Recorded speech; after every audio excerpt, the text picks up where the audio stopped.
أجمعين سبحانك لا علم لنا إلا ما علمتنا إنك أنت العليم الحكيم رب اشرح لي صدري ويسر لي أمري واحلل عقدة من لساني يفقهوا قولي ولا حول ولا قوة إلا بالله العظيم أما بعد.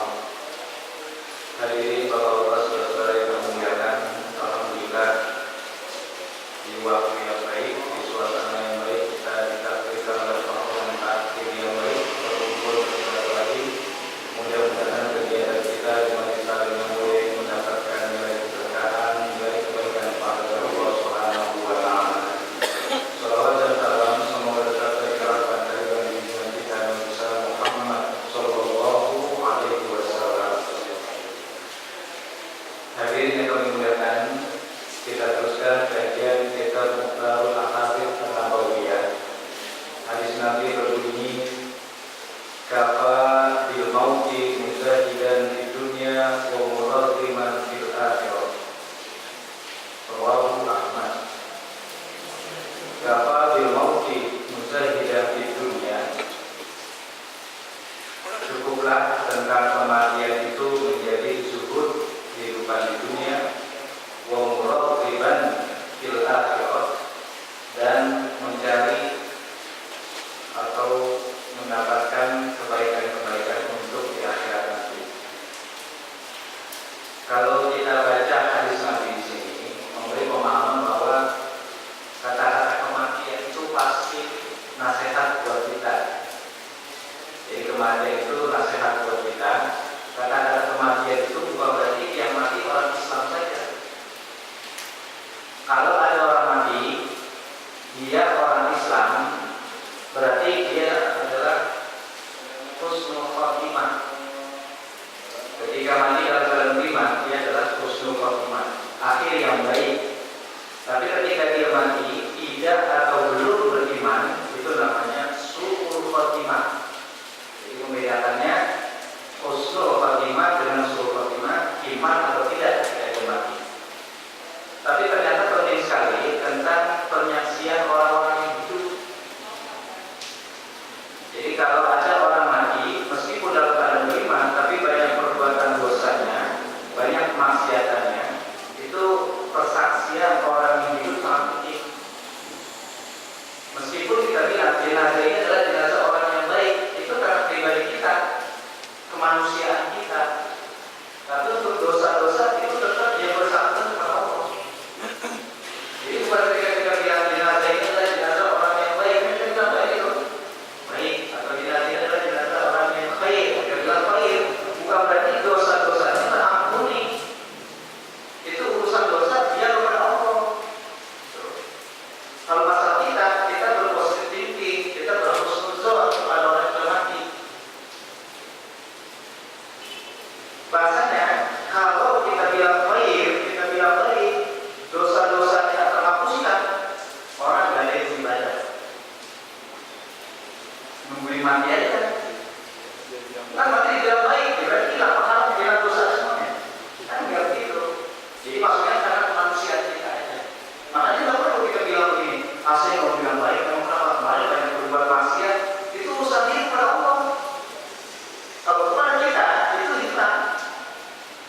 Maksudnya hilang itu karena kita berbaik sangka saja pada orang sudah mati. Makanya kata-kata khair atau baik itu ajaran Nabi kita Muhammad sallallahu alaihi wasallam. Kata Nabi, "Qulu maka sinamautakum wa kufu an masawi." Orang yang mati udah kita bilang baik saja. Tapi kalau masalah dosanya urusan dia kepada Allah. Ada lagi yang tidak bisa hilang kecuali ada ucapan atau ada tanda-tanda dia bebaskan adalah masalah hutang. Jadi ketika ada jenazah, terus kita bilang baik, bukan berarti untuk urusan dosa kepada Allah hilang, bukan berarti urusan hutang beres, tetap berlanjut.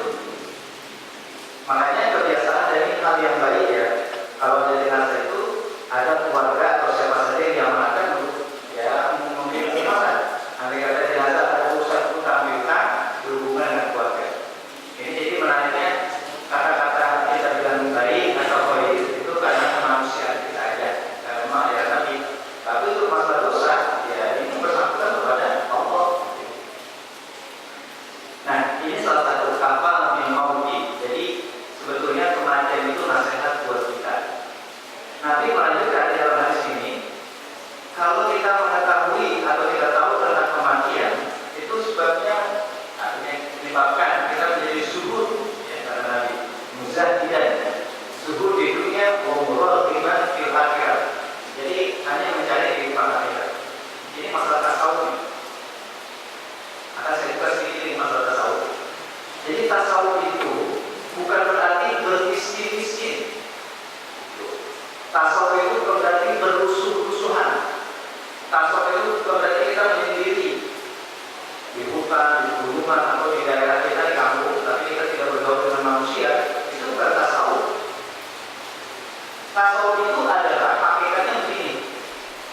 Tasawuf itu ketika dia punya harta, hak harta itu dikeluarkan, itu namanya tasawuf. Ketika dia punya ilmu, hak ilmu itu dia keluarkan, itu namanya tasawuf. Dia punya jabatan, ketika hak jabatan itu dia keluarkan, itu namanya tasawuf. Apa contoh harta, jabatan, ilmu yang tadi kita keluarkan namanya bertasawuf? Kalau kita punya harta, yang harta itu wajib kita keluarkan zakatnya. Ketika kita mengeluarkan zakat, itu berarti bertasawuf kita. Ketika kita wajib mengeluarkan infak, kita keluarkan infak, itu namanya bertasawuf. Ketika kita akan ke lapangan ya, untuk memberikan atau mengeluarkan sedekah, itu namanya tasawuf. Jadi mengeluarkan hak-hak harta. Berarti kalau tasawuf adalah miskin aja, nggak usah mencari harta, nggak usah mencari harta, nggak usah kerja, nggak usah mencari nafkah. Lalu tasawuf itu bunuh diri, males gitu. Ini yang saya bilang tadi, saya akan mengungkapkan. Jadi tasawuf itu bukan berarti orang berlusuh-lusuhan, orang bermiskin-miskin, bukan. Tasawuf itu adalah pokoknya kalau kita punya harta, kita keluarkan hak harta itu. Hak harta itu biasanya menggunakan zakat. Makanya balik, kalau ada orang yang wajib mengeluarkan zakat, dia tidak keluarkan zakat, itu berdosa. Meskipun banyak zikirnya dan sebagainya, tapi kalau zakat tidak dikeluarkan, ya bukan hanya dia tidak bertasawuf, berdosa. Tadi saya bilang masalah orang yang punya ilmu dia tidak keluarkan ilmunya, itu tidak bertasawuf. Kalau dia keluarkan tasawuf, apa contohnya? Dia tahu hukum riba itu haram. Ketika dia paparkan kepada orang, riba itu adalah haram, berarti dia bertasawuf. Tapi ketika ada suatu kasus, dia bilang bahwa riba itu tidak haram, berarti dia tidak bertasawuf, bahkan dosa. Termasuk jabatan. Ketika kita punya jabatan apa ya? Dari mulai mengubah ke atas, kalau dari saya itu dosa. Iya, ubah ke atas dan kita punya jabatan apa saja, itu proporsional gitu. Ya kita bekerja dengan ya sesuai lah semestinya, kita proporsional gitu. Semestinya itu namanya kita bertasawuf. Jadi bertasawuf itu bukan berarti kita harus menyendiri, tidak bergaul dengan manusia gitu, atau bermusuh-musuhan, bermiskin-miskinan, tidak ada. Itu simbol karena ketidaktahuan tentang tasawuf itu sendiri. Makanya ilmu tasawuf itu pada zaman Nabi nggak ada, zaman sahabat nggak ada, tabi'in nggak ada. Mulai ilmu tasawuf itu adalah zaman tabi'in. Nabi nggak pernah bilang tasawuf. Setelah dikaji, diatur dan sebagainya, oh ternyata yang namanya tasawuf itu sebetulnya adalah masalah batin, masalah hati. Cuma Nabi nggak memberi namanya ilmu tasawuf. Jadi timbul ilmu tasawuf itu bukan pada zaman Nabi. Apakah Nabi sahabat Nabi bertasawuf? Bukan. Beliau-beliau semuanya bertasawuf. Cuma dinamakan ilmu tasawuf itu setelah Nabi. Jadi kalau ada orang ngaku-ngaku tasawuf, itu sebetulnya ya bukan berarti kalau kita harus bilang saya tasawuf, bukan. Jadi orang yang bertasawuf itu tidak harus ngaku-ngaku orang tasawuf. Orang mengikuti ajaran Nabi, ya udah bukan bertasawuf. Jadi orang mengikuti ajaran Nabi pasti bertasawuf. Contoh tadi dia punya harta, yang mau dikeluarkan zakatnya dikeluarkan, dia bertasawuf. Dia punya ilmu, dikeluarkan keilmuannya, bukan untuk melecehkan orang, bukan untuk menipu orang, itu namanya tasawuf. Ketika dia punya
mengeluarkan zakat, orang yang tidak mau mengeluarkan infak atau tidak mau bersedekah dari orang yang bukan tasawuf. Makanya tasawuf itu perjalanan Nabi ya. Itu di petak-atik itu petak-atik. Oh ternyata ini masalah tadi benar kan di namanya tasawuf. Ini hadis yang pertama, yang kedua kita terus ini. Yang kedua kata Nabi kita Muhammad SAW, kafa bil mar'i ithman ayyushawa ilaihi bil asabi. In kana khairan fa hiya mazallah. Illa man rahimahullah wa in kana syarran fa huwa syarr wa huwa al-bihaq. Ini hadis kalau kita tidak baca syarat kita kotim. Ini sebelum baca pas tadi. Ini kalau baca hadis, kalau kita tidak buka syaratnya atau kita tidak dengar, atau mungkin saya itu tidak dengar guru saya Kiai Haji Sakati menjelaskan hadis ini, ada repot. Maksudnya begini, ini secara umum aja ya. Maksud hadis begini, manusia kalau bergaul pasti ada dua kemungkinan. Itu maksudnya hadis. Kayak kita bergaul pasti ada dua kemungkinan. Kemungkinan pertama, kita dinilai baik oleh masyarakat. Karena masyarakat, saudara kita, tetangga kita, teman kita, itu resikonya. Atau yang kedua, kita dinilai jelek. Jadi resiko kita bergaul di masyarakat antara ada orang yang menilai kita baik, ada yang menilai jelek. Udah pasti itu. Apa sih? Kita jangan sekolah bagus, jangan sekali RW 02 ya. Satu RT aja nyari orang demen semua kita nggak ada. Satu RT aja orang semua demen kita nggak ada, pasti ada yang demen, pasti itu.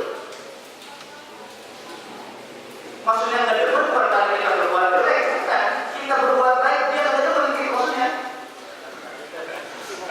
Kalau kita berbuat jahat orang nggak demen kan namanya masalah apa aja. Kalau kita berbuat baik dia nggak demen. Itu kan. Jadi yang saya maksud kita berbuat baik belum tentu semua orang suka. Pokoknya apalagi kita berbuat jelek. Nah tadi yang kedua saya bilang tidak ada satu efek semuanya orang benci sama kita. Tidak. Pasti ada yang suka. Nggak usah jauh-jauh, nggak usah luas-luas. Itu efek aja. Orang benci semua kita, tidak. Pasti ada yang suka.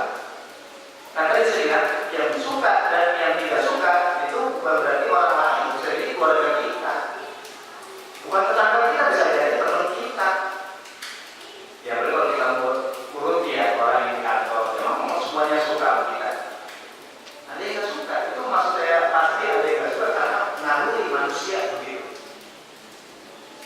Ini maksudnya harus begitu juga ya. Nah makanya kalau ada orang berbuat baik atau ada orang dinilai baik, kalau kita puji, kita sanjungi, tapi dia nggak bangga, dia nggak sombong, itu terusin pujian. Itu maksudnya Nabi. Contoh ada orang yang pintar, kita puji depan dia, kamu pintar bahasa Inggrisnya, kamu pintar matematikanya, alhamdulillah karena berkat saya belajar, karena berkat doa orang tua. Itu kan dia nggak sombong. Besok kita kemudian kita puji lagi, atau kita puji melalui orang. Kenapa? Karena dia sombong. Itu orang yang dapat rahmat dari Allah. Itu makanya bahasa di sini adalah ilaman rahimahullah. Orang yang kasih sayang oleh Allah tidak mendapat kelebihan, mendapat keistimewaan, tidak sombong. Yang begitu patut kita puji terus. Kenapa? Dia jaga kebaikan-kebaikan. Contoh kita punya RT, punya RW, punya lurah, terus di depan dia kita puji. Apa? Motivasi, terus semangat, dia dipertahankan. Tapi kalau kita puji, romanya dia sombong, bahkan meletakkan orang lain, jangan dipuji lagi. Itu maksudnya, jangan dipuji lagi. Kenapa? Itu akan bahasa sini masalah, menggelincirkan, menjatuhkan dia. Yang asal dulu bagus, kalau dipuji, jadi sombong, malah bagus. Nah, berarti jangan dipuji lagi. Nah, kedua, kalau tadi saya bilang, penilaian masyarakat pasti ada dua, yang pertama baik atau yang kedua buruk. Kalau yang buruk itu kita ambil hikmahnya. Manusia dari sempurna. Ini maksudnya tadi. Manusia dari sempurna. Dia mau ustaz, dia mau kiai, dia mau ustazah, dia mau tokoh masyarakat, pasti ya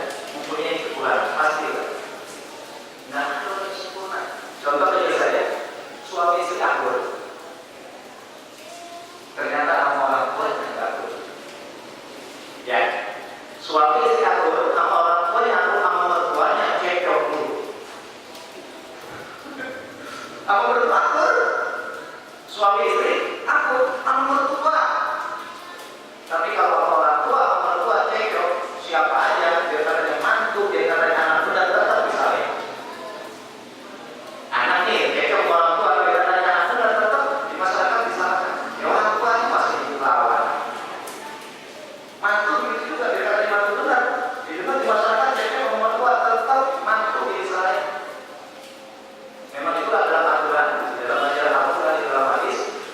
Orang tua semakin tua umurnya, termasuk mertua semakin tua umurnya, anak mantu lebih harus tanggap, lebih harus bisa memahami. Ya kan sebetulnya orang semakin uzur itu semakin tua seperti anak masih kecil. Anak kita masih kecil. Memang kalau dia mau kita mau deh. Emang begitu. Jadi nalurinya atau mungkin kausalitas dan hukum alamnya dia seperti bayi lagi secara pribadi. Nah, makanya keluarga sakinah yang sakinah 100% dari itu. Saya punya dia juga di belakang di daerah Bokes. Kan belum lama ada mencari keluarga sakinah. Keluarga sakinah kan ya, maksudnya ada kan? Jika kelurahan atas sampai wilayah, ceritakan keluarga itu bagaimana. Dia bilang dari orang atau keluarga sakinah 100% gak ada. Pasti ada dilemanya di antara keluarga itu. Dan satu contoh yang berbeda, suami istri akur sama orang tuanya akur. Ada sekarang ini, suami istri akur, sama anak akur, sama mertua, sama orang tua, sama tetangga udah beres. Sama tetangga udah beres itu udah sakinah. Gitu. Sama tetangga beres, sama teman-temannya cekcok dulu. Manusia nggak ada yang sempurna. Makanya mau mencari sakinah 100% kalau ketemu. Oke lagi kita mungkin dengan kita, dengan istri kita, dengan orang tua kita akur. Tapi kalau tetangga apa kita akur? Dengan teman kita apa kita akur? Maksudnya kita akur itu bukan berantem, bukan? Ya ada sifat yang naluri manusia kan? Pasti ada aja. Ini nggak ada sifat sakinah tenang 100% nggak ada. Itu maksudnya tadi manusia pasti ada kekurangan, pasti ada kelebihannya. Ini katanya itu segitu tujuannya. Makanya saya nggak terima yang baru nih di sini. Terus rasanya di sini kalau bisa dijelaskan satu-satu agak ribet. Makanya langsung aja pada prinsipnya. Itu tadi kita hidup bermasyarakat risikonya kita dinilai baik, kita dinilai jelek. Kalau kita dinilai baik, jangan jadi sombong. Itulah orang yang dapatkan dari Allah. Tapi kalau dinilai baik ternyata dia sombong, dia bangga-banggain, itu yang dipuji lagi. Nah yang kedua, kalau dinilai jelek itu kita ambil hikmahnya. Ambil hikmahnya apa? Ya manusia ada yang sempurna. Istilahnya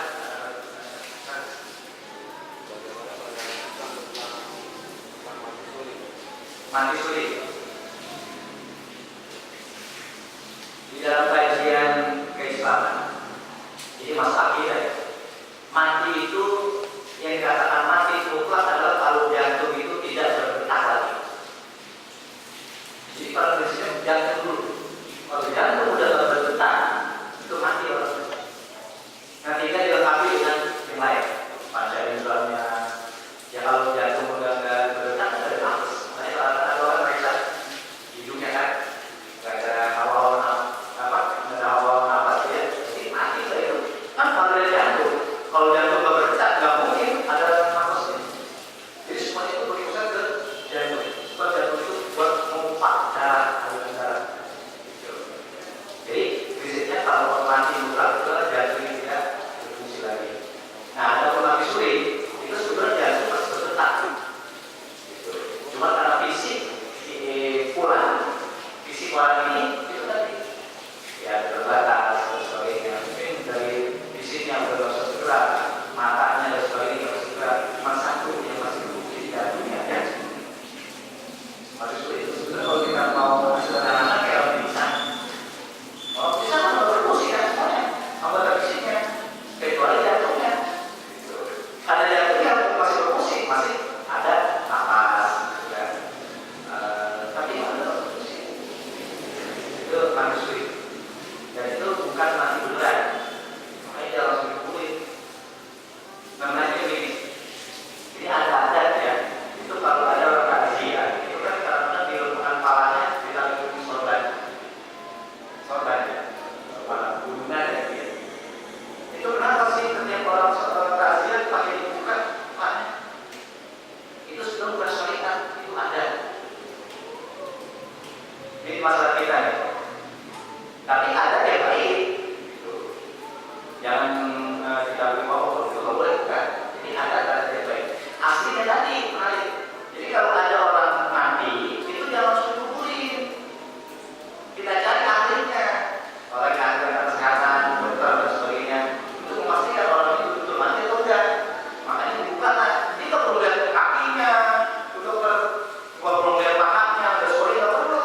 Yang dia mukanya aja. Dari muka bisa dilihat orang ini mati benar atau tidak. Itu juga untuk memeriksa orang mati benar atau enggak.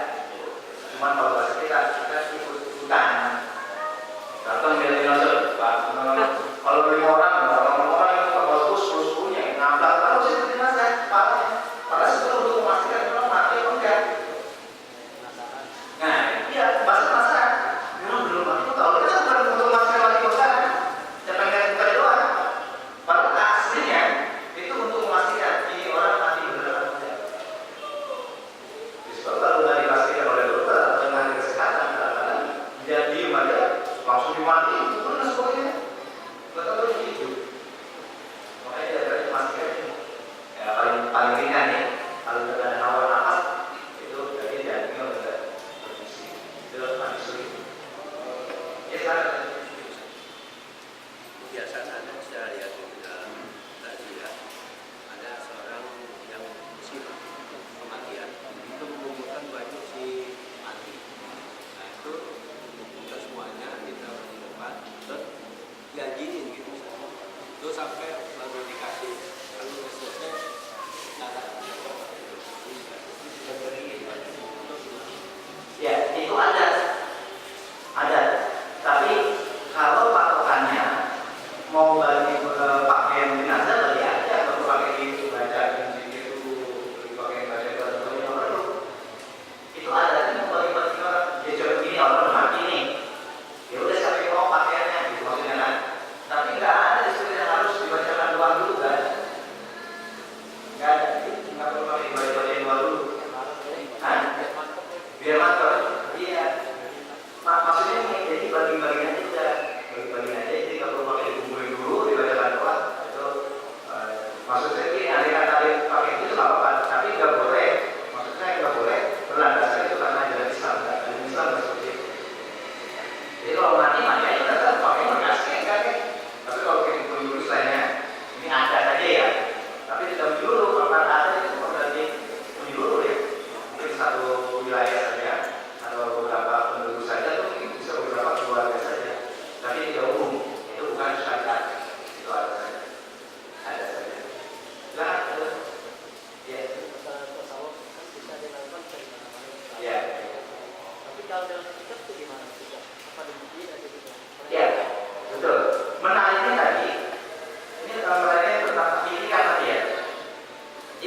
Biasa.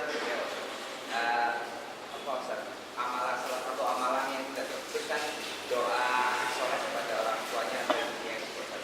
Kemudian ada kisah kalau sebelum ada kisah sebelum kemerdekaan Republik Indonesia, orang zaman terdahulu kan pengetahuan tentang agama kan nggak terlalu banyak ya Ustaz ya. Kemudian mungkin ini kisah pribadi nenek buyut saya bahwa beliau salah satu korban dari kristenisasi Pak Ustaz. Karena kemiskinan kayak gitu Pak Ustaz. Nah, kita selaku sebagai anak kalau mendoakan beliau karena sejarahnya tadi diceritakan sama orang tua itu istilahnya karena ketidakmampuan atau keadaan ekonomi. Nah, apakah salah satu doa anak kepada orang tua yang non muslim itu apa gitu ya Pak Ustaz? Baik, menariknya begini, ini kita lagi masalah akidah ya. Doa orang Islam wajib hukumnya. Kita nih orang Islam di Indonesia wajib sebagai orang Islam yang ada di Amerika, yang ada di Inggris, yang ada di Syria dan sebagainya. Wajib kita doakan mereka sesama umat Islam. Bukan berarti kita doain ya kita Allahumma firlahu, bukan. Contohnya kita lagi wajib sholat Jumat. Di dalam sholat Jumat itu kita harus membaca Allahumma firlahu muslimin wal muslimat wal mu'minin wal mu'minat al-ahyai minhum wal amwat. Itu berarti kita mendoakan mereka semua. Termasuk nanti atau tadi kita sholat membaca salam assalamualaikum warahmatullahi wabarakatuh. Itu doa kita kepada orang Islam seluruh dunia. Jadi kata-kata wajib itu adalah orang Islam kepada orang Islam. Baik yang masih hidup maupun sudah mati. Al-ahyai minhum wal amwat. Nah sekarang kita naik akidah. Kalau masalah ada orang tua, kakek, nenek, suami, bapak atau sebagainya yang dulu dia tidak beragama Islam atau murtad, itu urusan beliau bukan Allah. Maka cara naik kitabnya, cara naik akidahnya, kita tidak boleh mendoakan mereka yang berbeda agama.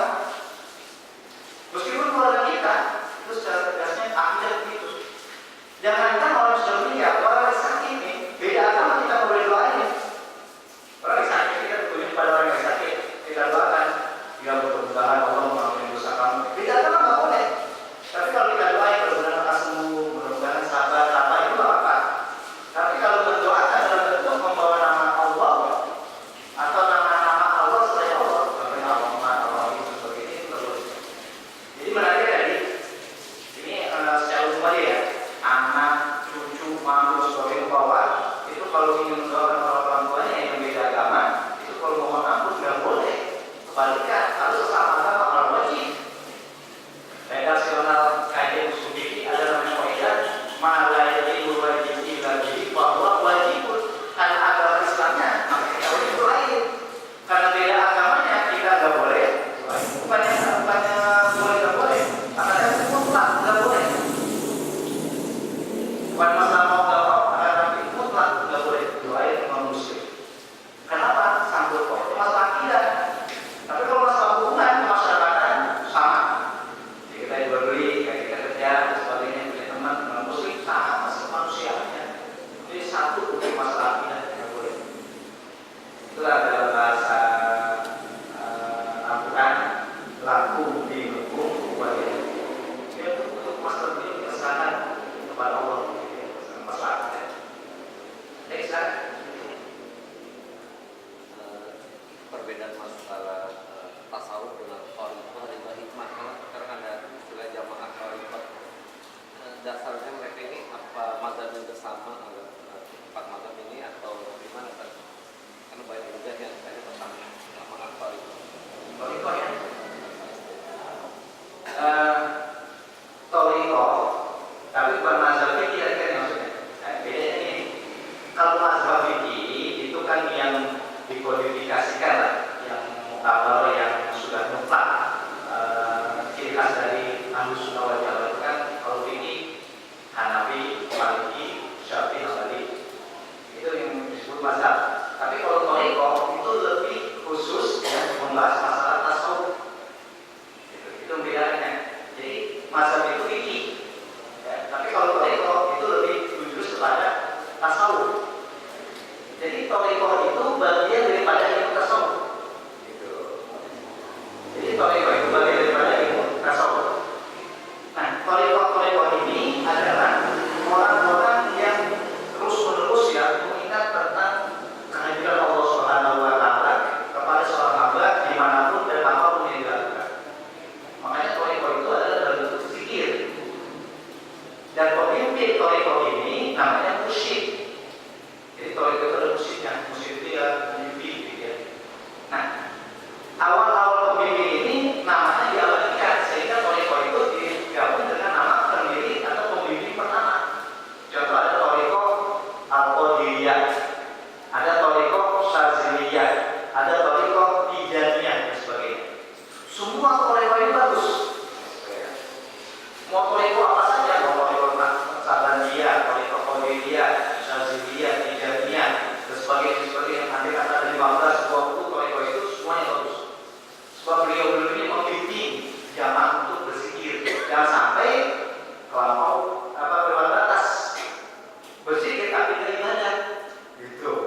kematian sebagai pelajaran.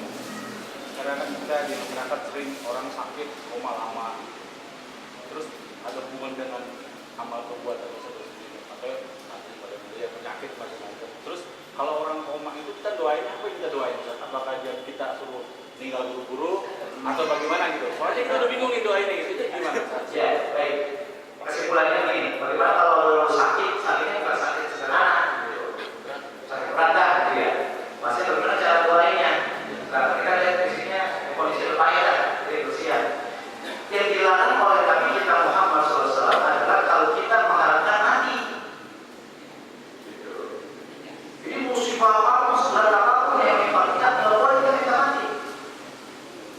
Biar ada berat mati, nggak boleh kita minta mati. Lagi itu aja kita, gitu. Kita yang ngalamin, kita yang ngerasain tentang penyakit apa kita nggak boleh minta mati.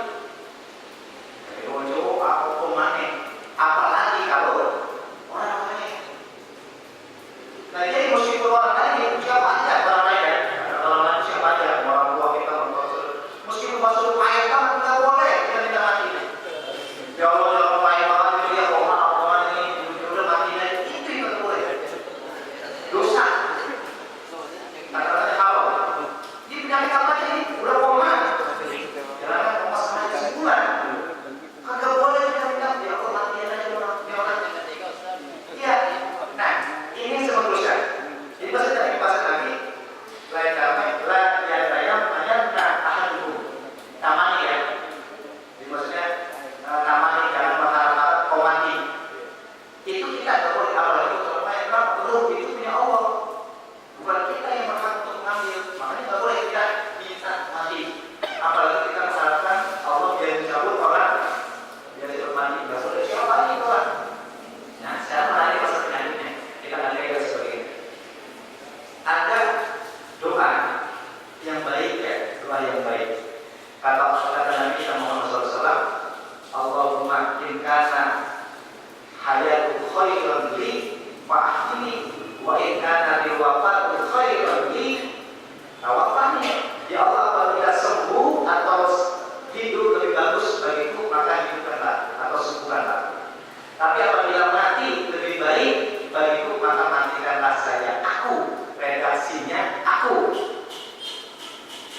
Mutakali. Jadi buat kita aja kalau dirubah.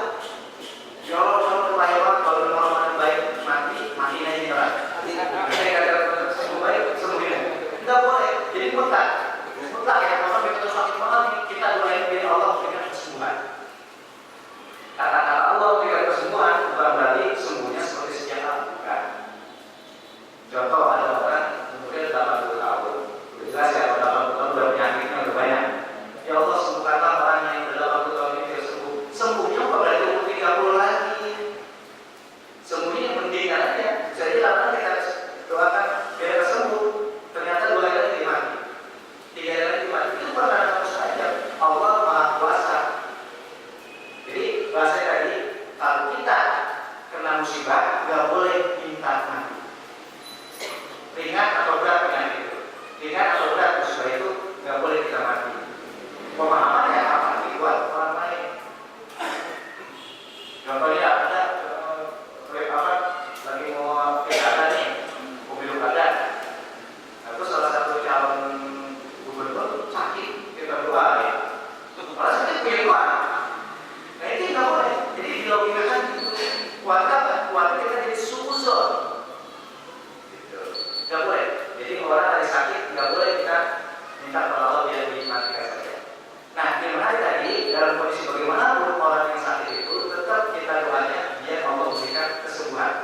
Kata-kata Allah memberikan kesembuhan itu berarti seperti masih muda aja. Yang mendingan aja kan. Itu tetap itu namanya kita optimis terus.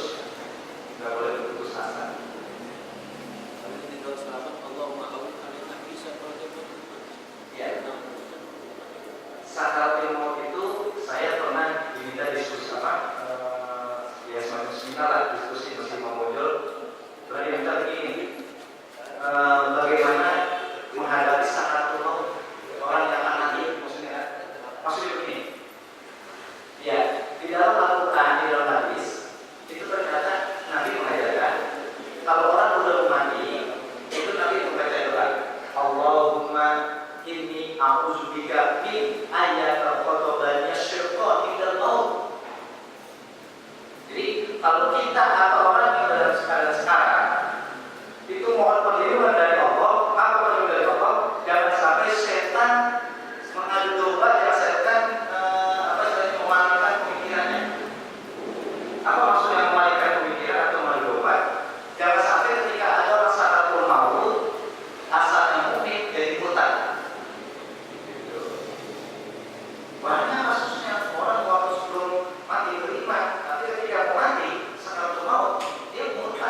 surat PSBB